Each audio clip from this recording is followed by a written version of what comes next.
vamos a estar conversando específicamente sobre Jesús, Jesús el Cristo. Vamos a hablar sobre Jesús el Cristo, y esta clase es bien interesante, presentar a Jesús como el Cristo, como el enviado, como el ungido. Vamos a ver a Jesucristo dentro de esta parte. Y siempre recuerdo unas palabras de Anacondia, un evangelista, un predicador, y él decía, haciendo una pequeña anécdota, y así quiero iniciar, lo que no sé si es una anécdota real o era ficticio, y él decía que él fue a un lugar una vez a una campaña, y que él empezó a reprender a un demonio, y él le decía al demonio, sal fuera en el nombre de Jesús, y volvía otra vez, sal fuera en el nombre de Jesús, y ahí duró un buen rato reprendiendo al demonio en el nombre de Jesús. Y en un momento dado él le pregunta al demonio, se le ocurre preguntarle, ¿cómo te llamas? Y entonces el demonio le responde, me llamo Jesús. Entonces él entendió y lo reprendió en el nombre de Jesucristo, en el nombre de Jesús el Cristo. Ustedes debemos saber de que el nombre Jesús o Joshua o Josué, como queramos llamarle, era un nombre muy común, era un nombre común, no era un nombre extraño. Lo que hace ese nombre en la persona de Cristo diferente es esa misma parte, que Él es el Cristo, Él es el Mesías, Él es el enviado, Él es el Hijo de Dios. Entonces hay un calificativo aquí que es el Cristo, que es el que hace la diferencia o lo hace especial en este caso. Saint dice, Él se convirtió, hablando de Jesús, Él se convirtió en lo que somos para hacernos lo que Él es. Tremendas palabras. Hablando de Cristo, que Cristo se convirtió en lo que nosotros somos, en seres humanos simples y sencillos, para que nosotros podamos ser algún día lo que Él es. ¿Y qué es Él? Él es el Hijo de Dios, amén, el enviado.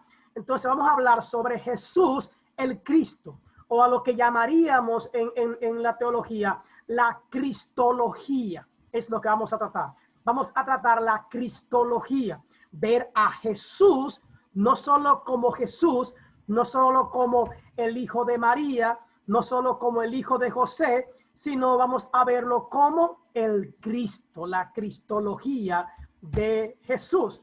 Y cristología, ¿verdad? Ya introduciendo el tema directamente, es una buena confesión que Jesús es el Cristo.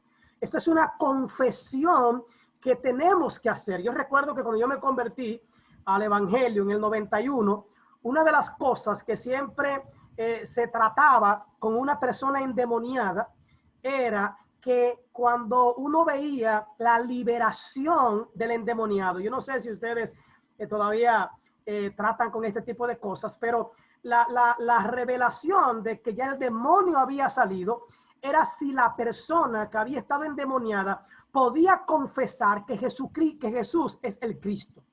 ¿Entienden eso? O sea, porque los demonios no pueden confesar el hecho de que Jesús es el Cristo. Y eso fue algo que se nos enseñó desde que yo me convertí, me enseñaron esa parte, que un demonio no puede confesar a Jesús como el Cristo, como el Mesías, como el enviado de Dios.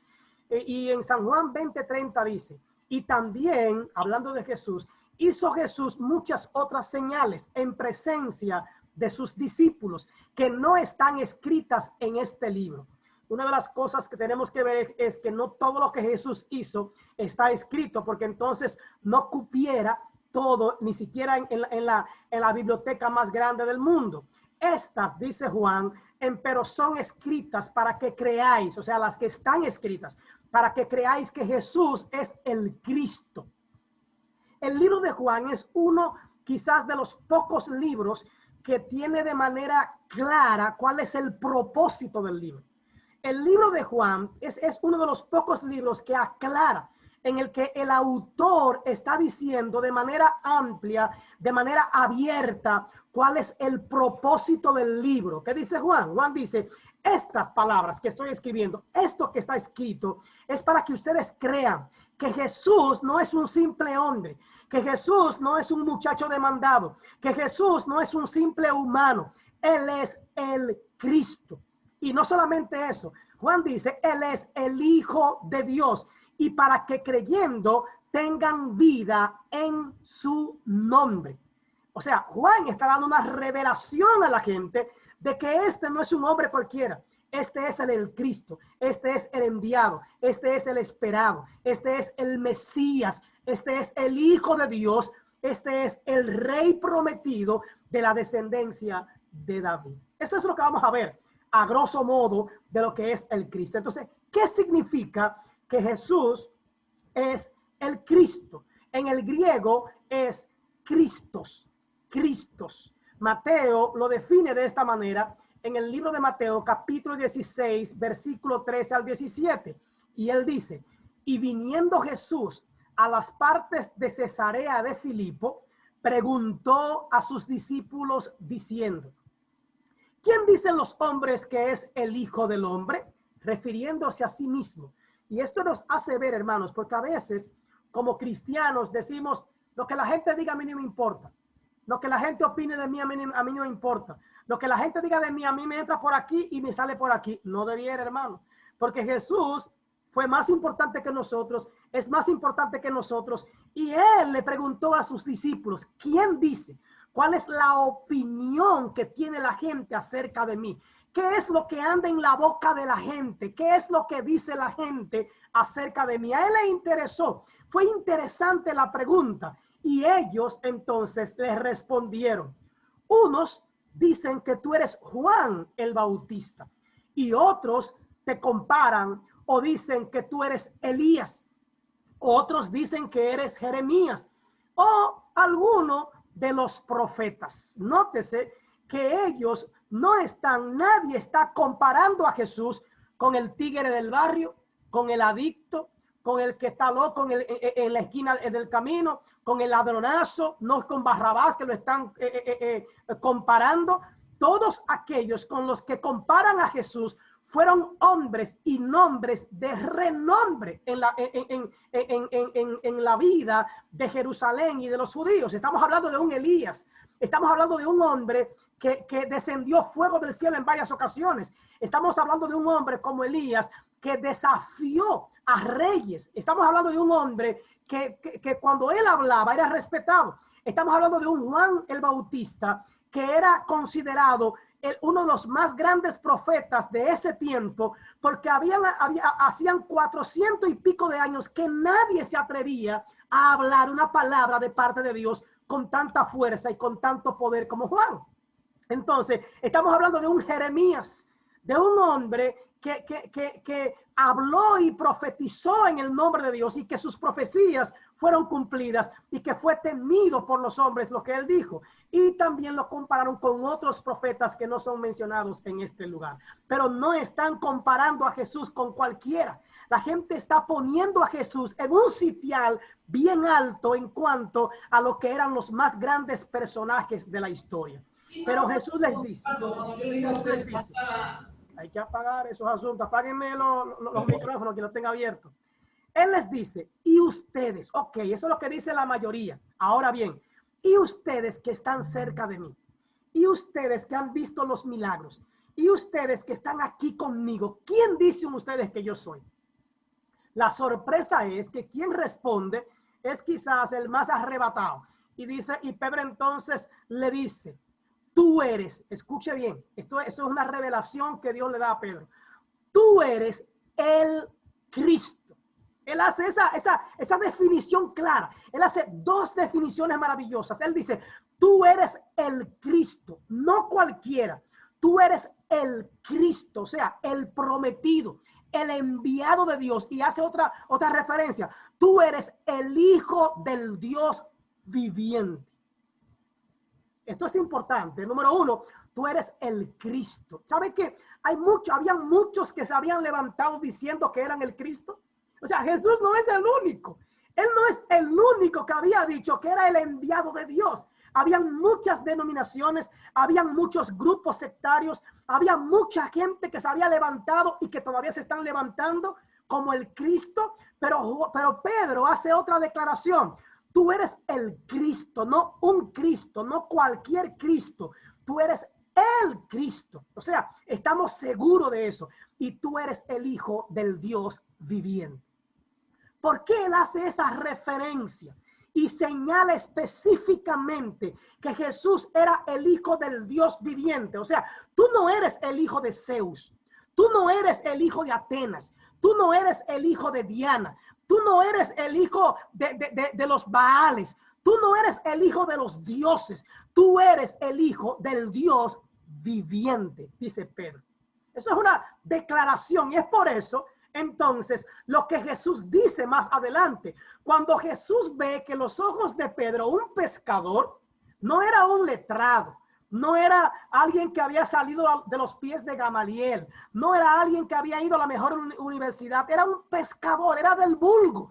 Y a este hombre del vulgo Dios les revela que Jesús no es el hijo de José, que Jesús no es el hijo de María, que Jesús es el Hijo de Dios. Y no de cualquier Dios, del Dios viviente. Entonces Jesús le responde a Pedro: bienaventurado eres, Simón. Lo pone en su sitio.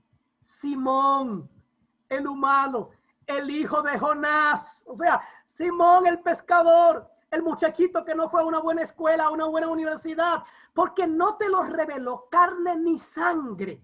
O sea, eso tú no lo adivinaste. Eso no te llegó porque sí. Eso no fue porque tú has visto cosas en mí o porque yo te caigo bien o porque tú eres un tumbapolvo, un lambón. No. Eso fue una revelación. No te lo reveló ni carne ni sangre. Te lo reveló mi Padre, que está, ¿sabe dónde? Ese mismo que tú dijiste que es el Dios viviente, el que está en los cielos, ese te reveló quién soy yo. ¿Quién soy yo? O sea, a Pedro le puso el Señor los lentes de la visión espiritual y les reveló en realidad quién es Jesús, que Él es el Cristo, el Hijo de Dios. Amén. Entonces, esa es la manera en la que vamos a presentar a Jesús como el Cristo. También el Cristo significa en hebreos el Mesías, el Mesías. Vemos a Jesús como el Mesías, el enviado o el esperado.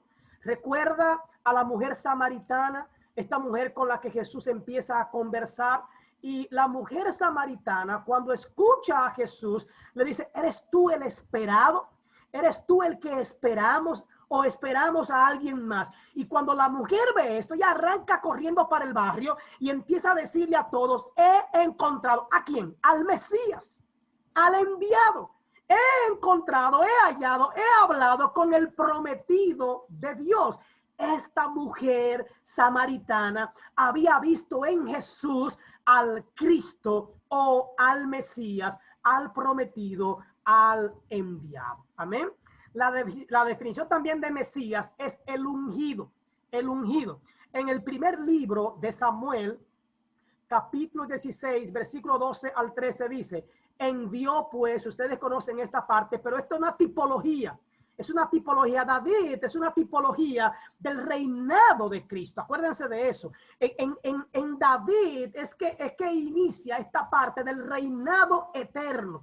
Recuerdan que a David es a quien se le promete un rey, que su reinado sería para siempre, y el reinado que sería para siempre, el cumplimiento de ese reinado sería puesto en las manos o en los hombros de Cristo Jesús. Y vemos cómo fue ungido un David.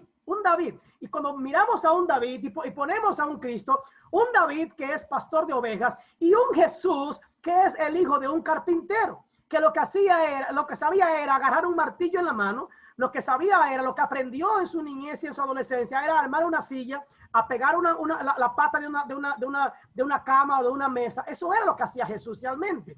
Y hablando de David, dice: envió pues por él, o sea, por David, que estaba allí cuidando las ovejas en el peor de los trabajos, en el trabajo más denigrante que había en ese momento, en el que le tocaba ya al muchachito, al chiquito, al que ya el que no puede hacer más nada, mándalo a cuidar las ovejas. A eso, de los que son del campo, saben, cuando te mandan a cuidar la vaca, es porque ya tú eres el último que queda.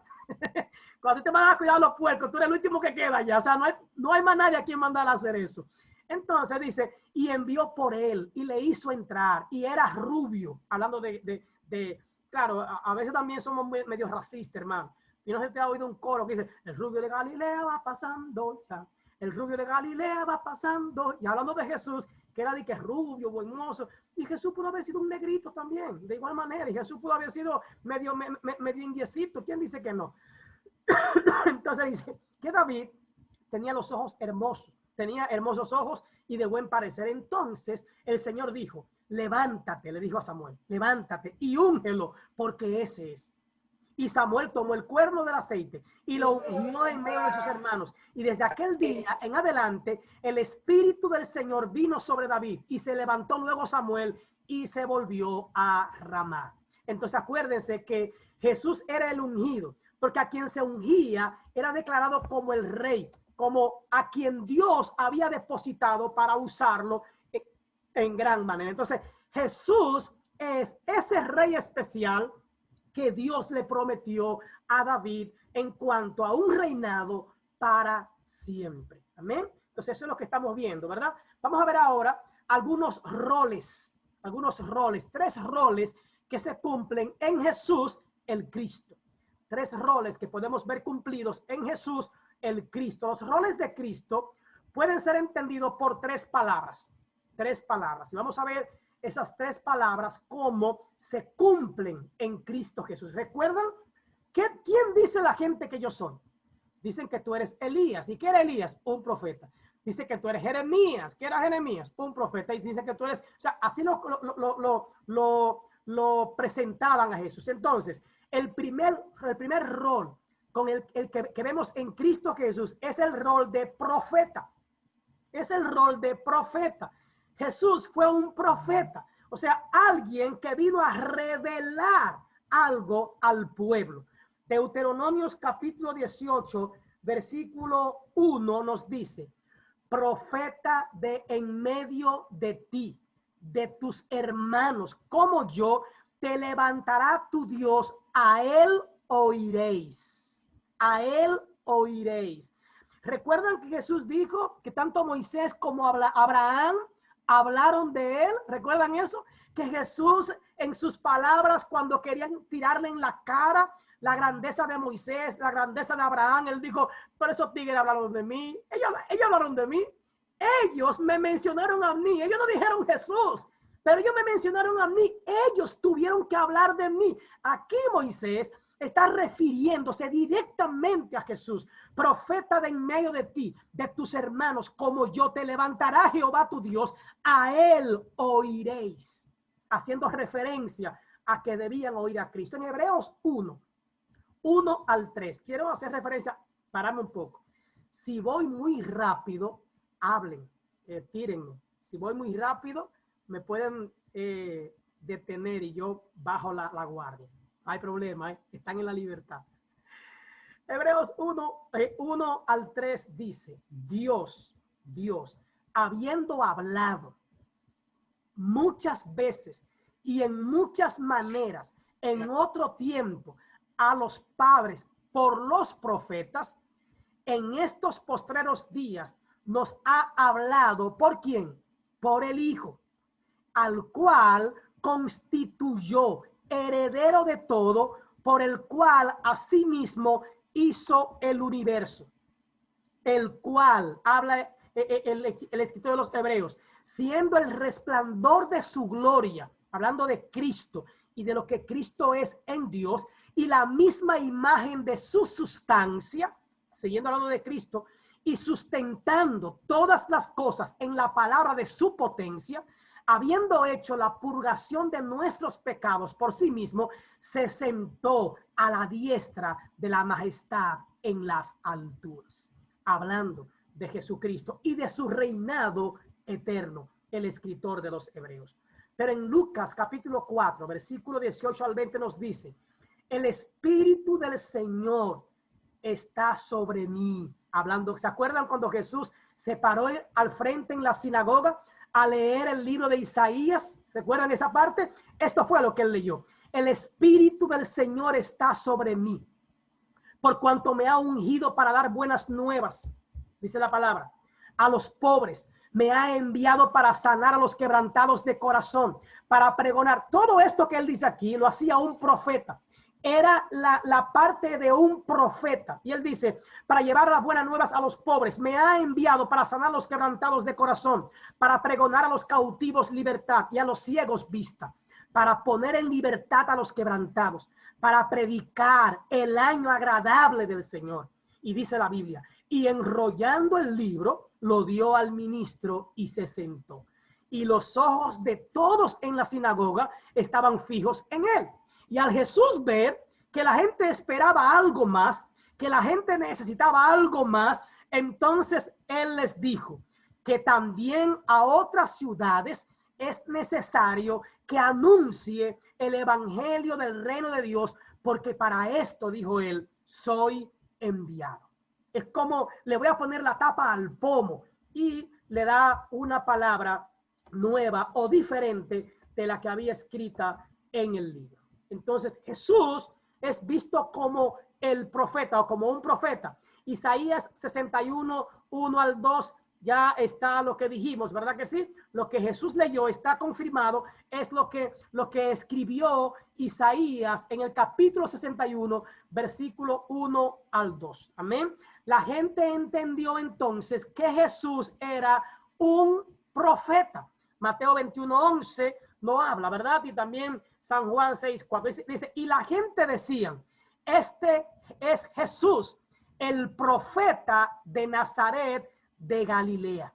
Y dice, y buscando cómo echarle mano, temieron al pueblo porque le tenían, ¿por qué? Por profeta. Le tenían por profeta. Entonces no le echaban mano, no lo atrapaban, no lo cogían preso porque tenían miedo de lo que el pueblo pudiera hacerle, porque el pueblo esperaba de Jesús que una palabra, esperaba que le hablara algo, que hiciera algo, que le trajera una palabra fresca de parte del Señor. Entonces hemos visto hasta ahora a Jesús como el Cristo, como el enviado, como el Mesías, como el Rey prometido, y hemos visto el primer rol de Cristo, que es el rol de profeta. ¿Alguien tiene algo que decir, algo que comentar, algo que opinar sobre esta parte? Si alguien tiene algo que decir, pues, o que opinar, algo diferente a lo que yo he dicho, o corroborar, pues este es un buen momento. Amén. Amén. Sí, mi hermano, puede hablar. Santo, Sí. muy breve, muy breve. Bendiciones para todos. Quería hacer un pequeño aporte y es que quiero añadir, hay mucha riqueza que podemos sacar de las escrituras, pero hay un momento en específico en el monte Sinaí, cuando Moisés estaba intercediendo por el pueblo, que cuando el Dios quería hablar con el pueblo y el pueblo no aguantó, es una añadidura para aportar. Amén.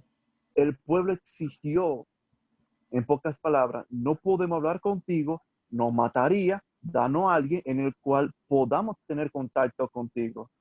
Amén. Entonces, Dios, dice la palabra, parafraseándola, mi pueblo tiene razón, les voy a dar a uno.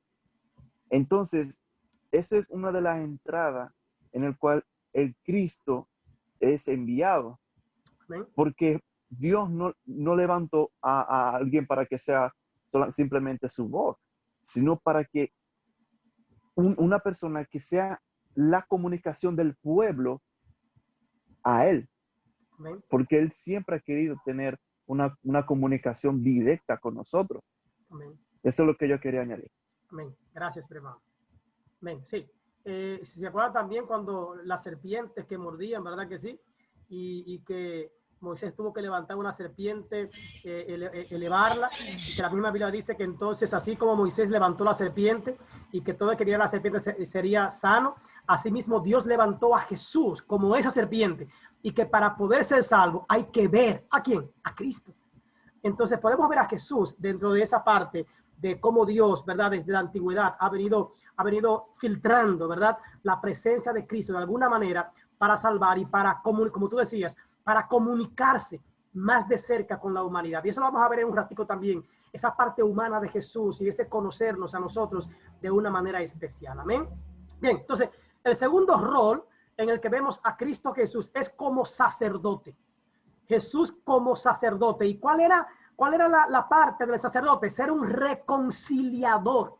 Reconciliar al pueblo con Dios. Reconciliar a la creación con el Creador. ¿Se acuerdan de eso? ¿Verdad que sí? En Hebreos 3:1 dice, por tanto, hermanos santos, participantes del llamamiento celestial, considerad al apóstol y sumo sacerdote de nuestra profesión, el cual es Cristo Jesús. ¿Se acuerdan que el sumo sacerdote era quien entraba en la antigüedad hasta el lugar santísimo? Solamente él podía entrar, pero antes de él entrar, él tenía que ofrecer un sacrificio por sí mismo, para él limpiarse y estar puro para poder estar en la presencia del Señor. Y aún él purificándose podía quedarle algo. Y usted recuerda que él tenía que entrar en todo el ruedo, tenía como pequeñas campanitas o cascabeles. Y entonces cuando él entraba, él tenía que mantenerse moviéndose en el lugar, moviéndose. Se dice que es posible que un sumo sacerdote en toda su vida entrara una sola vez al lugar santísimo, porque eran varios y, ¿verdad?, no daba tiempo. Pero era algo de vida o muerte, tanto para el sumo sacerdote como también para el pueblo. Y esto es lo que tenemos que ver a Cristo. No es como un sacerdote simple. Jesús hizo la función del sumo sacerdote. Es la representación. Este sumo sacerdote estaba representando a Cristo Jesús, que iba a ser nuestro sumo sacerdote de una vez y por todas. Y el sacrificio que éste hacía por sí mismo y el sacrificio que ofrecía también por el pueblo, entonces también vemos que Cristo Jesús no solamente hace la función de sumo sacerdote, sino que también Jesús hace la función del Cordero. Ahora, ¿qué pasaba? El sumo sacerdote podía entrar en pecado al lugar santísimo. Y posiblemente en vez de salir iban a tener que sacarlo, iban a tener que alarlo. El pueblo afuera, cuando él entraba, estaba pendiente, estaba preocupado. Sus oídos estaban atentos a si había o no movimiento dentro de ese lugar. Porque si dejaba de haber movimiento, significaba que ya estaba muerto. Lo que significaba también que entonces su sacrificio no había llegado hasta la presencia de Dios y todos estaban de igual manera fuera de la presencia o de la gracia de Dios. Lo que Jesús viene a hacer es a reconciliarnos. Él viene a tomar parte, ¿verdad?, en el llamamiento celestial, considerándolo como sumo sacerdote de nuestra profesión. Y dice capítulo 4, 14 en adelante, por tanto, dice el escritor de los Hebreos, teniendo un gran sumo sacerdote que traspasó los cielos. Jesús es el Hijo de Dios. Retengamos nuestra profesión, porque no tenemos un sumo sacerdote que no pueda compadecerse de nuestras debilidades, sino uno que fue tentado en todo, según nuestra semejanza, pero sin pecado. O sea, no tengan miedo. No va a dejar de haber movimiento en la presencia de Dios. No tengan miedo. A él no habrá que sacarlo alándolo. No tengan miedo. Él es el sumo sacerdote perfecto y santo. Y él también es el mismo Cordero. Y él ha hecho todo el trabajo por amor a nosotros. Es lo que él ha hecho. Y eso solamente es por amor. O sea, Jesús fue el sumo sacerdote y también fue el sacrificio. Dice en el 5 al 10, así también Cristo no se glorificó a sí mismo para ser hecho sumo sacerdote, sino que lo glorificó el que le dijo. O sea, el que le dijo, ¿quién fue? Dios. Hijo mío eres tú. Yo te he engendrado hoy. Como también dice en otro lugar, tú eres sacerdote para siempre, según el orden de Melquisedec. Cristo, en los días de su vida física, habiendo ofrecido ruegos y súplicas con fuerte clamor y lágrimas al que lo podía librar de la muerte, fue oído por su temor reverente. Aunque era hijo, aprendió la obediencia por lo que padeció. Y habiendo sido perfeccionado, llegó a ser autor de la eterna salvación para todos los que le obedecen. Y él dice el 10, y fue proclamado por Dios sumo sacerdote. Entonces, vimos a Cristo como que primero, como el Mesías, ¿verdad? Vimos a Cristo primero como el Mesías, como el ungido. Lo vemos ahora como el sumo sacerdote. Lo vimos también ya dentro de los roles como profeta. Y lo estamos viendo aquí como el sumo sacerdote. Amén. Vamos a ver ahora, vamos a pasar ahora, vamos a ver ahora a Cristo como el rey o el reinante, como el rey reinante, o sea, un reino, el prometido por Dios, que no tiene fin, que fue el reinado que el Señor le hizo a David, fue la promesa a David. Isaías 9:7 dice, lo dilatado de su dominio y la paz no tendrán fin sobre el trono de David y sobre su reino. La misma promesa que le hizo a David, Isaías la está confirmando en la persona de Jesucristo. Dice, lo dilatado de su dominio y la paz no tendrá fin sobre el trono de David y sobre su reino, para afirmarlo y fortalecerlo con derecho y con justicia, desde ahora y para siempre. Y dice, el celo del Señor de los ejércitos hará esto, hablando acerca de Cristo como el Rey eterno. Amén. En Juan capítulo 1 versículo 49 habla y dice, le respondió Natanael, Rabí, le dice, o sea, maestro, le pone ese calificativo, maestro, tú eres el Hijo de Dios, tú eres el Rey de Israel. Amén. ¿Recuerdan cuando los magos andaban buscando la estrella? ¿Recuerdan esa parte, hermanos? Yo pregunto, ellos no fueron a un hospital. Ellos ni siquiera pensaron que Jesús, el Cristo, había nacido en un pesebre. Ellos no fueron a buscarlo a cualquier lugar. Ellos fueron directamente al palacio. Ellos fueron directamente a la ciudad. Ellos entendían que quien había nacido no era cualquiera. Ellos entendían que quien había nacido era el Rey de Reyes y Señor de Señores. Ellos llevaban los presentes en sus manos para adorar al Rey, al Rey. Y cuando ellos hablan incluso con el rey de ese tiempo, ellos dicen, Rey nos ha nacido. Ellos están hablando del reinado de Jesús. Ellos están hablando de la descendencia de David. Y es por eso entonces que en la amenaza de lo dicho por los magos, el rey ordena matar a todos los niños menores de 2 años. Porque lo que se está esperando es un rey, es que ha nacido el rey de los judíos, ¿verdad? Entonces, tenemos que ver eso, a Jesús como el rey, como el enviado, como aquel que Dios le hizo la promesa a David, que su reinado no tendría fin. Amén. Entonces, ¿cuál es la naturaleza de Jesús? Su naturaleza es, número 1, que Jesús es divino. Jesús es divino, o sea, Jesús es Dios. Y usted dirá, pastor, ¿pero por qué tenemos que enseñar esto? Porque nosotros estamos claros de que Jesús es Dios, hermanos. En los tiempos de Juan, mucha gente estaba clara de esto, estaba claro, pero habían religiones, habían sectas, habían filósofos como lo hay hoy en día que quieren negar, y el diablo ha trabajado por años desde siempre por negar la divinidad de Jesús y ponerlo como el Cristo. Jesús clama lo que por derecho le pertenece solamente a Dios, y eso lo hace divino.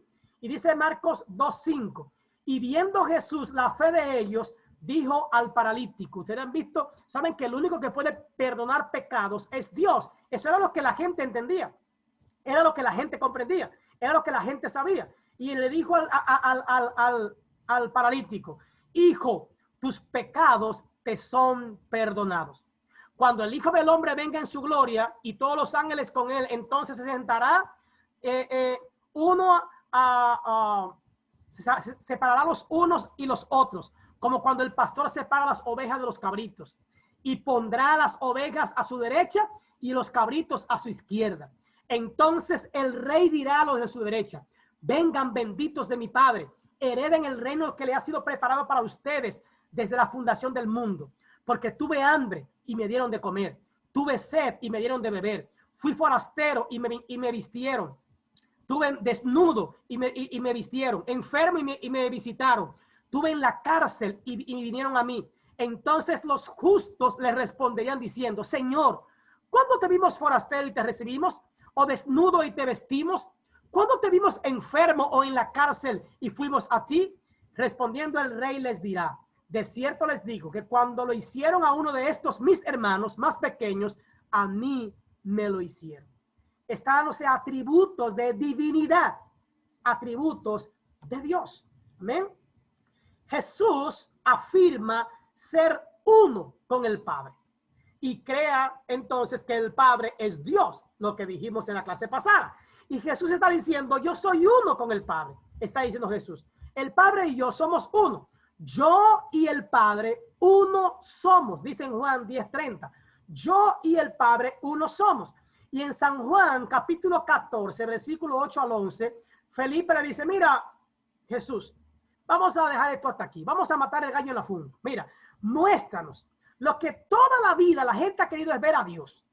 Lo que toda la vida la gente ha querido. ¿Tú te acuerdas que Moisés le dijo a Dios, muéstrate, yo te quiero conocer, yo te quiero ver? Muéstrate, déjame ver aunque sea un dedo tuyo, aunque sea la espalda, aunque sea el hombro. Yo quiero ver algo tuyo. Y entonces dice la palabra, muéstranos al Padre. Y con eso te creemos. Nos quedamos quietos, estamos tranquilos. Y Jesús le dijo una palabra que solamente Dios puede decirla. Jesús le dijo, tanto tiempo he estado con ustedes. ¿Quién está hablando? Dios. Tanto tiempo he estado con ustedes, Felipe, y aún no me has conocido. Oye, ese está el atributo de Dios. El que me ha visto a mí, dice Jesús, ha visto al Padre. ¿Cómo pues? Lo estás reprendiendo ahí. ¿Cómo pues? O sea, de verdad, en serio, Felipe, tú me estás diciendo eso de verdad, tú estás relajando. Tú me estás diciendo, muéstranos al Padre. ¿No crees que yo soy en el Padre y el Padre en mí? Las palabras que yo les hablo, no las hablo por mí mismo, sino que el Padre que mora en mí hace sus obras. Créanme que yo soy en el Padre y el Padre en mí. Si no quieren creerme por eso, entonces créanme por las mismas obras que hago. Oye, Jesús le puso el punto sobre la I a Felipe y a los discípulos. O sea, si ya me vieron a mí, ya vieron, yo soy la manifestación del Padre. Yo soy la manifestación viviente del Padre. Yo soy el Padre encarnado. Es lo que está diciendo Jesús. ¿Se acuerdan? Lo mismo que dijo Juan cuando Jesús se presentó ante él allá en el Jordán. He aquí que el reino de los cielos se ha acercado. O sea, Dios mismo ha bajado, ha descendido y ha venido a los hombres. Es lo que le está diciendo. Entonces podemos decir que Jesús es la máxima revelación de Dios. ¿Se acuerdan cuando hablamos de la revelación especial de Dios? Y decíamos, y me acuerdo que el pastor también José Luis hablaba de eso, decíamos que la mayor representación o la revelación más fuerte o más grande, la máxima revelación en la que Dios muestra la manera en la que quiere hacer una vez más empatía o tener unidad o tener un acercamiento con los seres humanos es a través de Cristo Jesús. O sea, Dios se manifiesta y se revela a los seres humanos tal y cual es a través de Cristo Jesús. El autor de los Hebreos lo dice de esta manera, en Hebreos 1:3, diciendo, Él es el resplandor de su gloria, hablando de Cristo, y la expresión exacta de su naturaleza, hablando de la naturaleza de Dios, quien sustenta todas las cosas con las palabras de su poder. Y cuando hubo hecho la purificación de nuestros pecados, se sentó a la diestra de la majestad en las alturas, hablando de todo el poder y la majestuosidad de Cristo al morir por nosotros y al resucitar. Y en Colosenses, capítulo 1, versículo 15 al 20, el apóstol Pablo dice, Él es, hablando de Cristo otra vez, Pablo dice, Él es la imagen del Dios invisible. Wow, qué revelación tiene Pablo. Él es la imagen del Dios invisible, el primogénito de toda la creación, sean tronos, dice Pablo, dominios, principados o autoridades. Todo fue creado por medio de él y para él, y antecede a todas las cosas. ¿Qué estamos diciendo entonces? Que Pablo lo que está diciendo es, dándole la deidad a Cristo, que él es la máxima, él dice, Jesucristo es trascendente. Está diciendo, le está dando la trascendencia. Él dice, él antecede a todas las cosas y en él todas las cosas subsisten. O sea, Pablo está diciendo también que Jesús no solamente es trascendente, sino también que Jesús es inmanente, dando la misma propiedad de Dios. Se le está dando a Jesús la trascendencia. Él es antes que todas las cosas. Él está sobre todas las cosas, pero también Él subsiste en todas las cosas. Está hablando de la deidad de Cristo. Nótese esa, mire, me agrada, me maravilla esta parte, hermano. Cómo cada uno de estos escritores están de acuerdo, número uno, en la trascendencia de Dios. Cada uno de los autores está de acuerdo con la inmanencia de Dios.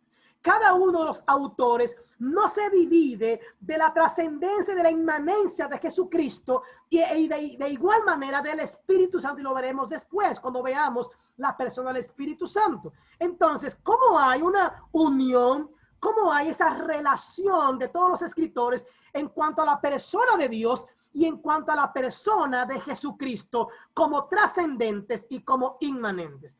Y presentando a Jesús como la máxima revelación de Dios. No solamente el escritor de los Hebreos, Pablo lo hace, Pedro en diferentes cartas lo hace, Juan lo hace de igual manera. Están presentando a Jesús como la máxima autoridad, no solamente en la tierra, todos los dominios en el cielo, en la tierra y en todas partes tienen que arrodillarse, tienen que hincarse, tienen que estar delante de la presencia de Jesús como la máxima autoridad, como el sumo sacerdote, ¿verdad? Y él dice, todo fue creado por medio de él. Y lo mismo que dice Juan, en el principio era el verbo, y el verbo era Dios, y el verbo era con Dios, y por él todas las cosas fueron hechas, y sin él nada de lo que existe hubiese sido creado. Es lo mismo que está diciendo aquí el apóstol Pablo, que él participó de toda la creación, y que todo subsiste por él, y que además él es la cabeza, dice Pablo, él es la cabeza del cuerpo que es la iglesia.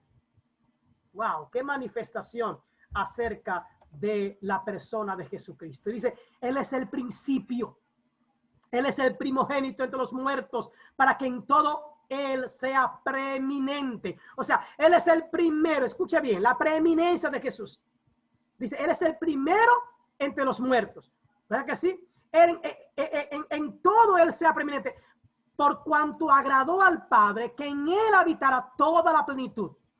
Dice, y por medio de él reconciliar consigo mismo todas las cosas, tanto sobre la tierra como en los cielos, habiendo hecho la paz mediante la sangre de su cruz.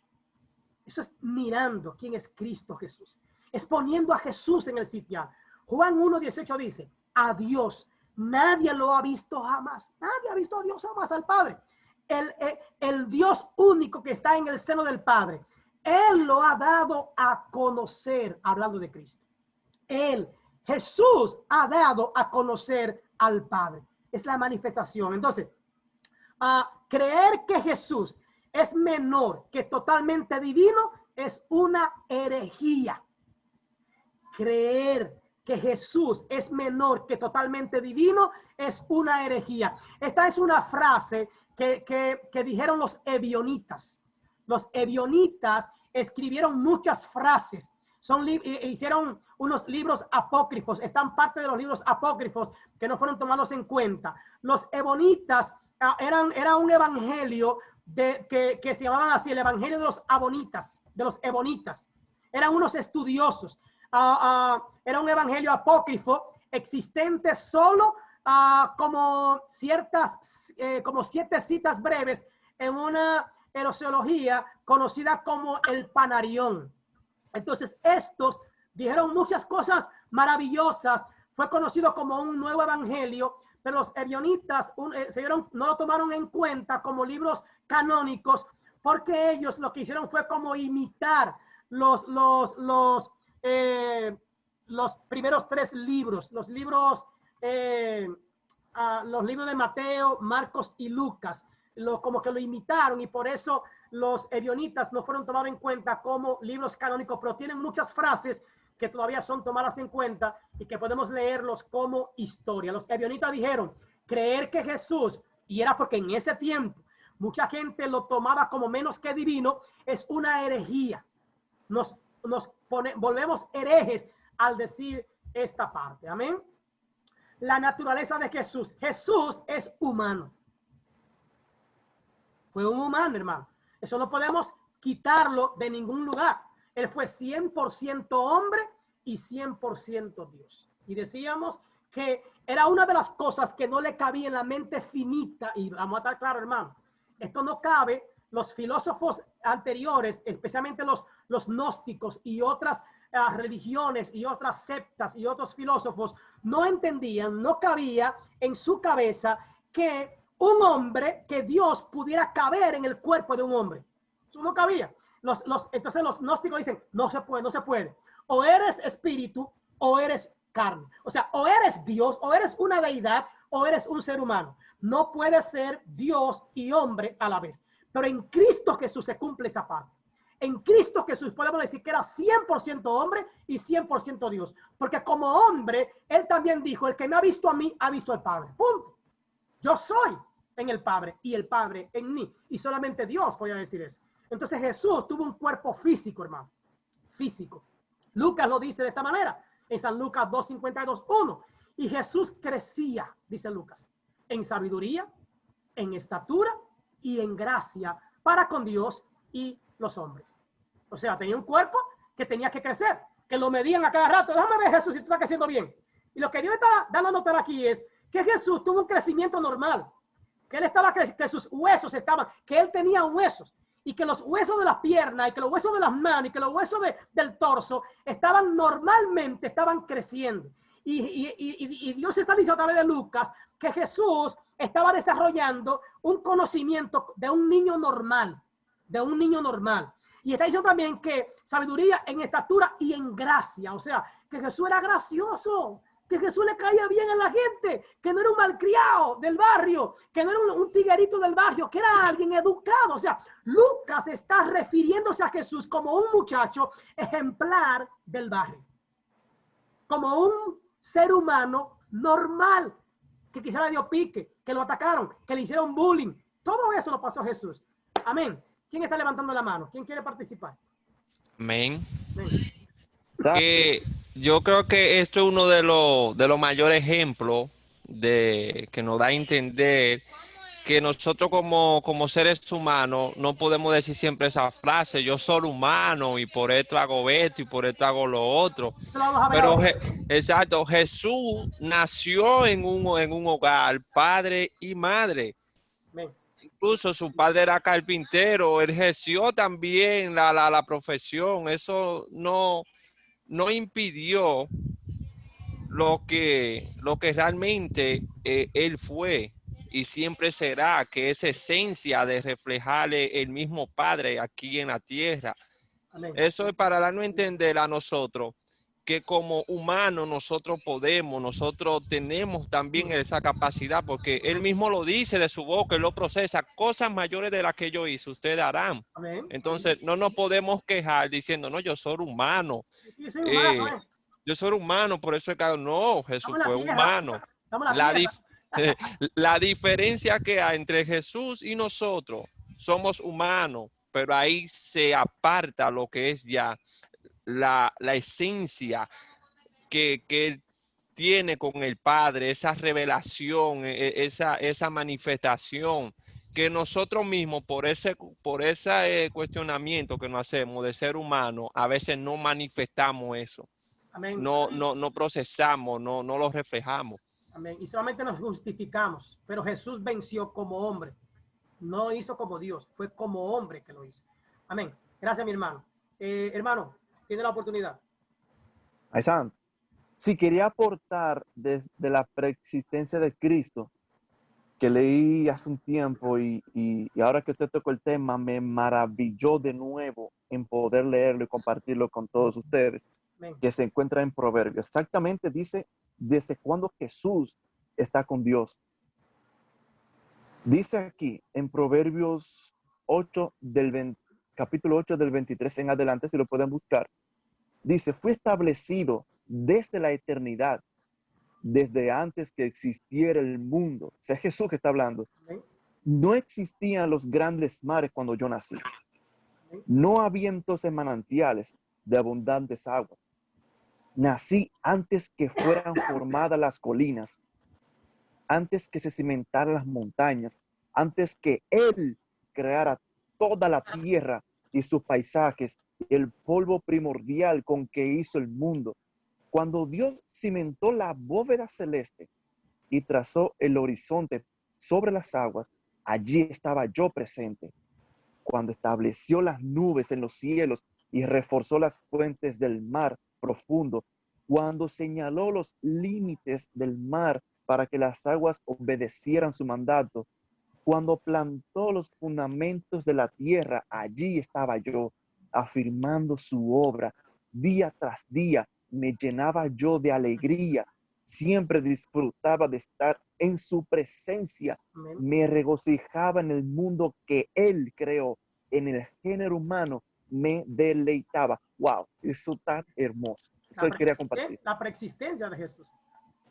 Wow, tremenda lectura, mi hermano. Amén, gracias por esa joya que demuestra, hermano, la preexistencia de Jesús. Y vemos a Jesús ahí otra vez, como trascendente y como inmanente. Vemos a Jesús ahí que está en todas partes, está en todo tiempo, en todo momento, en todo lugar, y que se manifiesta. Amén. Entonces, recordando, Jesús es un ser humano y no podemos, como decía el hermano, justificar nuestro pecado, nuestra maldad, justificar nuestras caídas, diciendo, yo soy humano, yo soy humano. Jesús venció como hombre. Juan 1.1 y Juan 1.14, bueno, en Juan 1.1 decíamos ahorita que él dijo en el principio era el verbo y el verbo era Dios y el verbo era con Dios, ¿verdad? En Juan 1.14, él hace énfasis en esa parte, dice, y la palabra, lo que decía en el 1.1, ¿verdad? Se hizo carne y habitó entre nosotros y contemplamos su gloria como la gloria del unigénito del Padre, lleno de gracia y de verdad.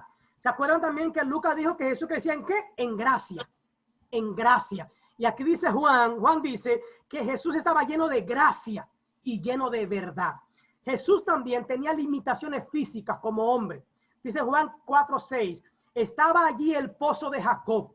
Entonces Jesús, cansado del camino, ¿cómo estaba? Cansado. Dios se cansa, Dios no se cansa.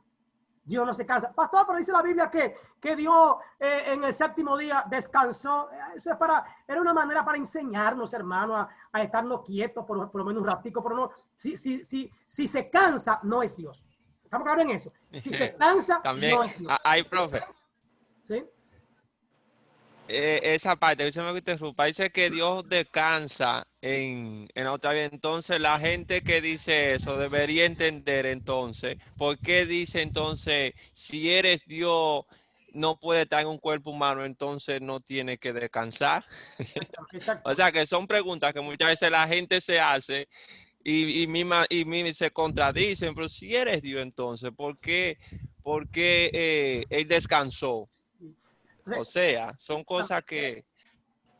sí, en este caso, como Jesús, recordemos que Jesús todo lo que hizo fue como hombre, porque él tenía que vencer a Satanás como hombre.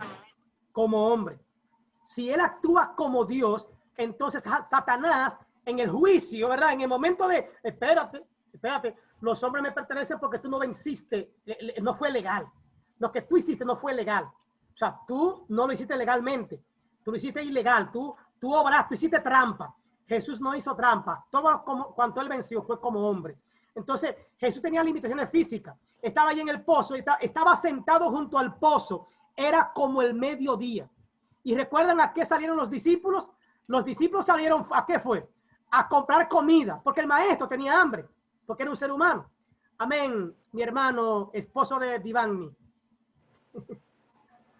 Levantó la mano. ¿Quién levantó la mano? Bien, bendiciones. Fue Divani ahora. Amén, dígame.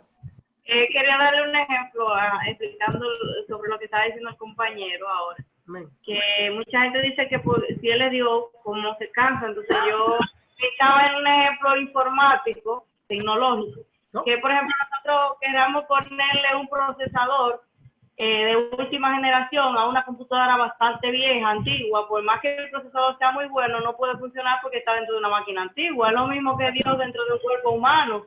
No puede, tiene limitaciones porque está dentro de un cuerpo que tiene limitaciones. Aleluya. Pues una revelación de lo alto. Usted habrá con tecnología, hermana. Somos informáticos. Ese colega en la materia, Oye. somos informáticos. Qué bendito. Ya tengo otro ejemplo ahí. Uno aprende, es verdad. O sea, algo retrógrado que somos los seres humanos, alguien tan excelso como es Dios se mete en este cuerpo y el cuerpo va forzado. Es igual, miren, es igual cuando viene una gloria, vamos a ponerlo de esta manera, cuando viene una gloria de Dios fresca sobre uno, cuando viene una unción que llena nuestras vidas de parte de Dios, este cuerpo físico, de verdad, a veces no, por eso yo no critico al que sale medio que se revoltea y medio asunto, porque es que muchas veces este cuerpo inmundo, este cuerpo carnal, no aguanta, no soporta el poder de un Dios santo dentro de él. Entonces, a veces hay que darse esos remeñaditas cuando llega esa unción, ¿sí? Por eso es que muchas veces cuando nosotros viene esa gloria de Dios sobre nosotros, no podemos resistirnos, a veces estar de pie, gritamos, saltamos, Amén. porque en este cuerpo humano no resiste tanta gloria. Muy retrógrado. Exactamente. Bien, gracias por ese ejemplo, que ya tengo uno más en la agenda. Gracias, hermanos. Entonces, era como el mediodía, y también como humano, Jesús murió, hermanos, murió. Esos clavos no eran de mentirita. Esa corona de espina, esa sangre no era de mentira. Ese que estaba allá arriba no era de que no, esto es un por si acaso, esto es un bulto. No era un bulto, ni tampoco era un doble. No era un doble. Ok, ya, como Dios no puede morir, vamos a poner un doble ahora. Un doble. No era un doble. Era Jesús y él murió. Y su muerte como hombre fue la que nos dio la victoria. Esa muerte, por eso fue que él dijo, telestaya, dijo él. Telestaya, que significa consumado es. Pagué el precio. Ya todo está pagado. Y dice la palabra que él tomó el acta de los decretos que estaba en contra nuestra y la rompió, la desbarató. Es más, dice la Biblia que con su muerte el velo del templo se rasgó en dos. El sumo sacerdote hace algo grande y el sumo sacerdote dice, ya no solamente entraré yo, ya todo el que quiera, yo le doy entrada, todo el que quiera puede entrar a la presencia de mi Padre porque yo intercedo por ello, porque yo soy el Cordero y yo soy el sumo sacerdote. Es lo que Dios está haciendo. Es maravilloso lo que Jesús hace, es lo que nadie más en la antigüedad pudo hacer. Jesús no solamente entró, Jesús abrió la puerta de par en par para que nosotros tengamos la oportunidad de entrar a la presencia de Dios. ¡Wow! ¡Qué maravilloso! Él nos da entrada a su muerte. Dice la Biblia que cuando Él muere, ¿sabe qué pasa? La tierra tiembla. Ese día fue el día más oscuro de toda la historia. Es más, aún los que lo habían negado, aún los que lo habían crucificado, aún los que habían hecho todo el desaire en ese momento óigame, lo más extraño, no lo hacen mientras Él está vivo. Pero cuando ellos ven que aún el cielo, que aún la tierra se estremecen, ellos dicen una palabra: verdaderamente este hombre era el Hijo de Dios. Oye, tienen que confesarlo, hermano. Es algo maravilloso. Su muerte no es el fin. Su muerte lo que dice es que era humano. Su muerte es lo que marca su humanidad, hermano. Es lo que marca que no era un Dios muriendo. Óyeme, los únicos dioses que mueren son los de la película esta de Thor, que mueren todos esos dioses, muere Zeus, el papá muere que sé yo quién, hasta la muerte muere. Imagínese usted. Ahora, yo digo, si muere, deja de ser Dios. Entonces, no murió el Dios en la cruz, murió Jesús, murió el Salvador. Ese fue el que murió, no fue Dios quien murió. Amén, hermano Juan Carlos. Sí, breve. Esa parte de ahí, cuando Jesús murió, que dijeron verdaderamente este era el Hijo de Dios, ahí también hubo otra revelación Sí, en exacto. aquellos que tenían los ojos. Ahí puede haber la similitud que Pedro tuvo también en ese momento, que dijo, tú eres el Sí, sí, Cristo, sí. tú eres el Hijo de Dios. Esa misma revelación viene encajando también en estas dos personas que dijeron, "Bueno, verdaderamente", y es increíble que aún ya después de muerto, es impactante, como quiera la manifestación de Dios se revela, El cielo aún y la estando tierra, muerto. sí, el cielo y Y la de, tierra gritaron que Él es Dios. entonces viene otra revelación grande que cuando Él se levanta de los muertos. Wow. Eso es lo que quería compartir ahí. Amén. Gracias, hermano. La importancia de su humanidad. Jesús fue sin pecado. Y entramos lo que decíamos ahorita, hermano. Jesús fue sin pecado. Él era el humano verdadero. Verdadero. Hebreos, el autor de los Hebreos, está aclarando para que no digamos, no, yo soy un hombre, un humano. Dice, porque no tenemos un sumo sacerdote que no puede comparecerse de nuestras debilidades. Y él dice, pues él fue tentado en todo. ¿Quién? ¿El Dios? No, el hombre.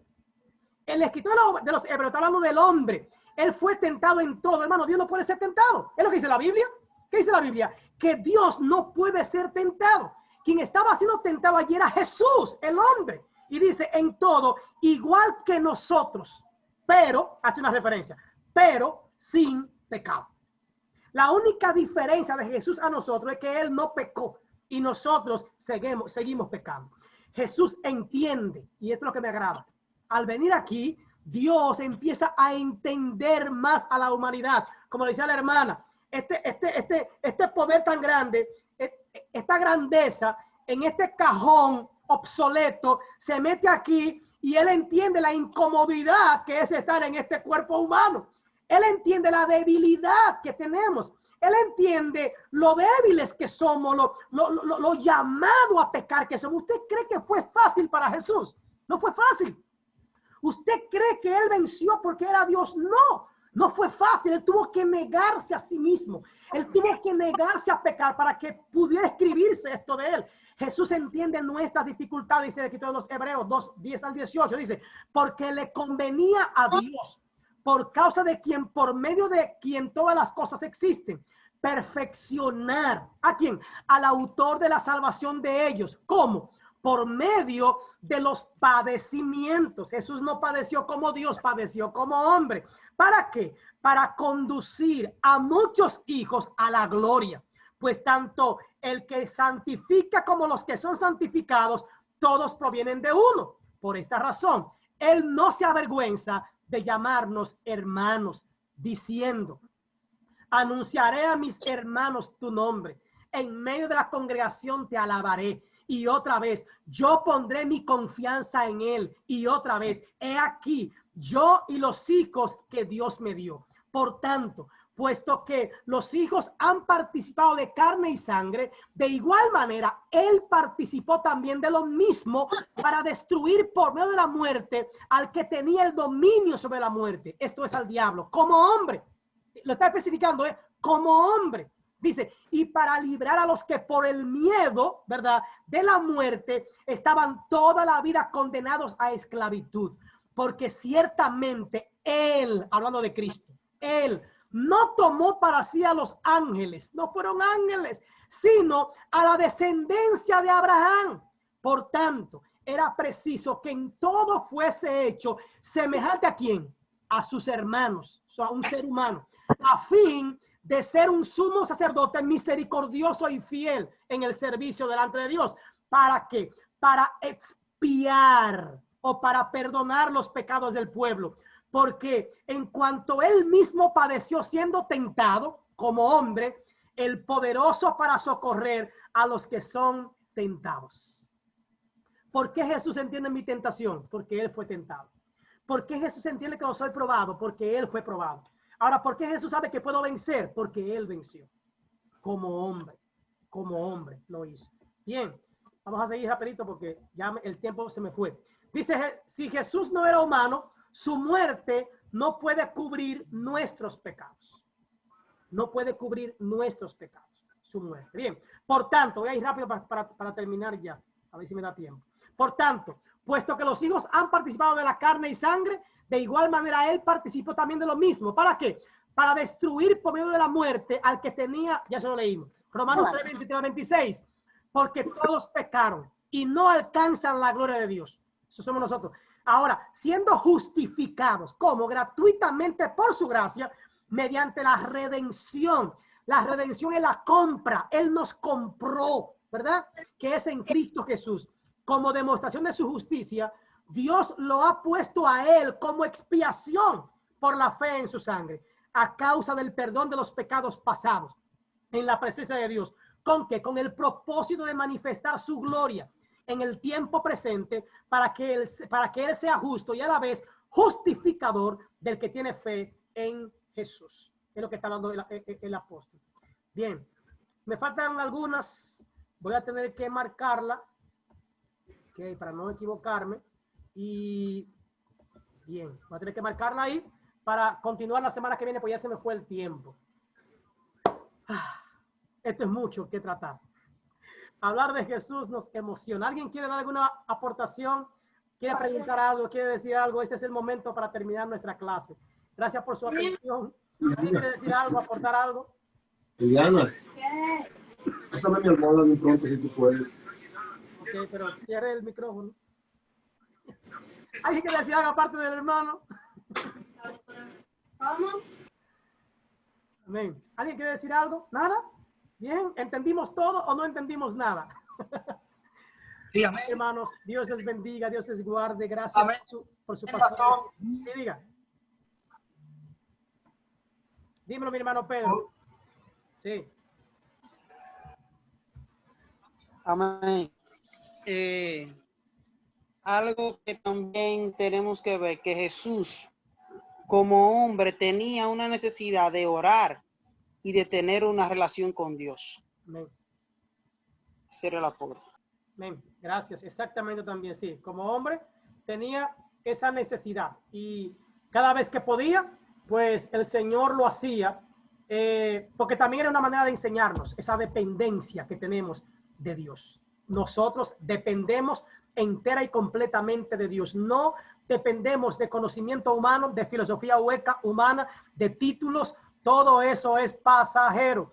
Jesús tuvo los más grandes títulos que se lo dieron los hombres, pero a él no le importó eso, hermano. Él mismo dijo, no se maravillen de todo lo que ustedes ven en esta tierra o lo que puedan poseer en esta tierra. Maravíllense de que su nombre esté inscrito en el libro de la vida. Eso es lo más importante. Lo que podamos adquirir, conseguir u obtener, toda la fama, todo lo que podamos obtener en esta tierra, hermano, es pasajero, es efímero. Lo más importante es lo que heredamos de Jesús, que es la salvación y la vida eterna. Y con esto quiero culminar. Amén. Oramos al Señor. Permítanme orar por ustedes. A ver, dígame, mi hermano José Capellán. Muy contento de verlo así, con ese ánimo, impartiendo la palabra, el ánimo que solo el Espíritu Santo da. Amén, así Así es. que un abrazo fuerte y ha sido una excelente clase. Gracias. Sigan orando por nosotros, porque aunque me vean así, seguimos enfermos todavía. Amén. Papá Dios nos da el vigor y Él sabe que esto nos gusta. A mí me gusta la enseñanza y es algo que Dios ha puesto en nosotros, hermano. Y cuando tenemos gente como ustedes al frente, tan responsables y dedicados, también uno quiere dar lo mejor. De verdad, gracias al pastor José Luis. ¿Verdad? Estoy loco, José Luis, porque esto pasa. A ver si podemos ir por allá y reunirnos y vernos cara a cara y bebernos un refresquito o un juguito o un cafecito. Así que estoy loco porque nos veamos la cara un día. Amén, hermano, amén, amén. Que oren a Dios para que esto pase rápido y nos podamos Amén, amén. reunir allá en La Vega. Amén. Vamos a orar al Señor. Oramos. Padre, te doy gracias. Gracias por este tiempo. Gracias por los hermanos, Señor, que han estado ahí de manera fiel y tomaron este tiempo conmigo. Padre, gracias por Jesús. Oh Dios, gracias por Jesús. Gracias por su humanidad. Gracias porque Él es Dios. Gracias por la manifestación de Él para con nosotros. Gracias por la redención que tenemos y por la expiación de nuestros pecados a través del sumo sacerdote que es Cristo Jesús. Ayúdanos, Señor, a poder defender esta fe, Dios mío, donde quiera que tengamos que hacerlo y entender la maravillosidad de Cristo, la majestuosidad de Jesús y poder, Dios mío, entender el sacrificio que Él hizo por nosotros y que nosotros hagamos todo lo posible para pagar, Señor, todo lo que Él ha hecho por nosotros. Danos un Señor reparador y tranquilo y que podamos descansar en ti. En el nombre de Cristo Jesús. Amén y amén. Dios le bendiga. Mañana, Dios mediante, estará por ahí el video. Y esta semana sí les pongo tarea, porque ya estoy mejor y ya me acordaré de poner la tarea. Dios le bendiga. Dios le guarde. José Luis. Amén. Gracias por su tiempo. Todos. Amén. Shalom. Amén. Bendiciones para todos. Amén, mi hermano. Bendiciones.